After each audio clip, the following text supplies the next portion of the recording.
আসসালামু আলাইকুম ওয়া রাহমাতুল্লাহি ওয়া বারাকাতুহু। জুবায়ের ডিজিটাল সার্ভে আপনাদের স্বাগতম। আজকে আমরা ডিজিটাল সার্ভে করার জন্য যেই ডিভাইসগুলো আমরা ব্যবহার করি এর মধ্যে তো টোটাল স্টেশন তো আছেই, এছাড়াও অন্য অন্য যেই ডিভাইসগুলো আছে আমরা আজকে ওই ডিভাইসগুলো নিয়ে আলোচনা করব। এই ভিডিওটা হবে শুধু ডিভাইসগুলোর নাম, পরিচিতি এবং এটা দিয়ে কি কাজ করা হয়, এবং নেক্সটে আমরা পার্টে পার্টে আপনাদেরকে দেখাবো এই ডিভাইসগুলোর ব্যবহার। তো প্রিয় ভিউয়ার্স, আপনারা দেখতেছেন আমার এখানে চারটা ডিভাইস এখানে দেখতেছেন। আমরা এই তিনটায় আনবক্সিং আছে, এটা বক্সের মধ্যে আছে। আমরা এটাকে একটু খুলে আপনাদেরকে দেখাচ্ছি।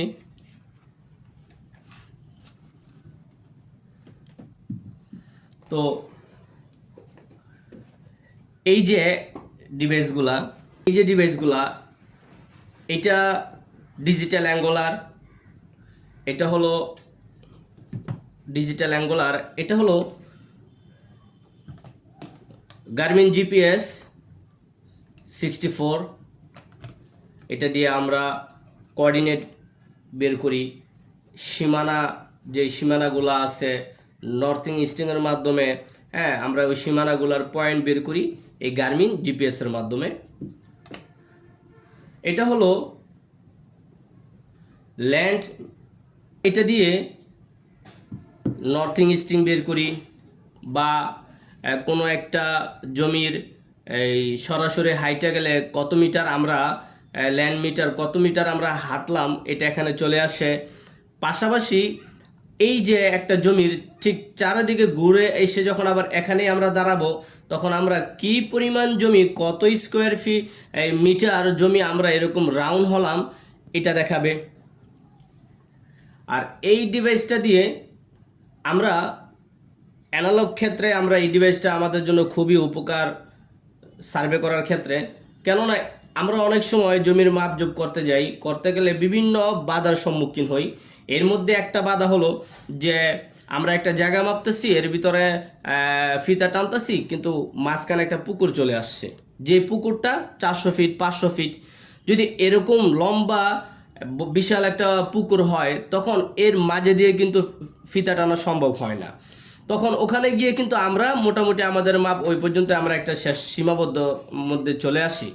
কিন্তু এই ডিভাইসটা হলে আমরা পুকুরের এক প্রান্ত হতে আরেক প্রান্ত পর্যন্ত কিভাবে আমরা মাপ নিব বা আমাদের মাপটা সঠিক হবে, এই ডিভাইসটার মাধ্যমে আমরা ওই কাজটা করতে পারি। এই ডিভাইসটা মোটামুটি প্রায় 3500 থেকে 4000 ফিটের মতন আমাদের ফলাফল দেয়। তো এই ডিভাইসটা অ্যানালগ সার্ভে যারা করেন আপনারা, তাদের জন্য আমি সাজেস্ট করব আপনারা এরকম একটা ডিভাইস নিয়ে নেবেন। কেননা আপনার ওই ফিতা যেদিক দিয়ে আপনি ফিতা টানতে পারবেন না, পানি বা অনেক দূরে একটা সীমানা আছে, এখন ফিতা টানতে গেলে অনেক সময় লাগবে। সেই ক্ষেত্রে ওই সীমানার মধ্যে কোনো একটা চিহ্ন রাখবেন বা কাউকে দাঁড় করাবেন, বা আপনি যে খাতার মধ্যে লিখতেছেন ওই খাতাটা ওখানে উঁচু করে ধরে রাখবে একজন, আর আপনি এই সীমানা থেকে ওখানে ফোকাস করবেন। তাহলে দেখা গেলো এখানে আমার 1000 ফিট বা 1200 ফিট, এবং আমি দেখব যে ম্যাপের মধ্যে যিনি দাঁড়িয়ে আছেন ওনার ওই কর্নার থেকে আমার এই যে পয়েন্টটা আছে, কর্নার আছে, এই কর্নার পর্যন্ত ম্যাপে কতটুকু আর বাস্তবে কতটুকু। তো দেখা গেলো তাৎক্ষণিক আমি 2-4-5 সেকেন্ডের মধ্যে কিন্তু ফলাফলটা নিয়ে আসতে পারতেছি। এখন 1200 ফিট যদি আমি 100 ফিটের ফিতা দিয়ে যদি টানতে থাকি, এটা অনেক সময় লাগবে।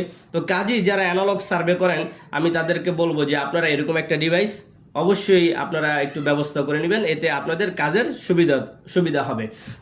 তো প্রিয় ভিউয়ার্স, আমি আপনাদেরকে 4টা ডিভাইস দেখালাম। আমি 4টা ডিভাইস কিভাবে আপনারা ব্যবহার করবেন, কোন ডিভাইসের কাজটা কি, আমি 4টা পারে ইনশাল্লাহ আপনাদেরকে এই ডিভাইসগুলোর বিষয়ে আলোচনা করব। আসসালামু আলাইকুম ওয়া রাহমাতুল্লাহি ওয়া বারাকাতুহু।